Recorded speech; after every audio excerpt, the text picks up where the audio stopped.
ভরা নদীতে সাঁতার কেটে নদী পেরোলো হাতির দল। শুক্রবার সকালে প্রায় 50টি দাতাল হাতি ঝড়গ্রামের সকরাইলের গদাধর সুবর্ণরেখা নদী পেরোলো।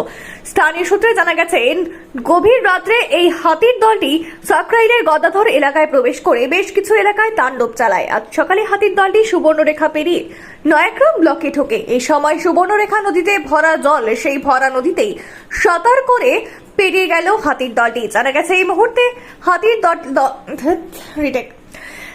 গেছে এই মুহূর্তে হাতির দলটি নয়াগ্রাম ব্লকের তপবন জঙ্গলে প্রবেশ করেছে। ফলে বন দপ্তরের পক্ষ থেকে ওই জঙ্গলে লাগোয়া গ্রামগুলিতে সতর্ক করা হয়েছে।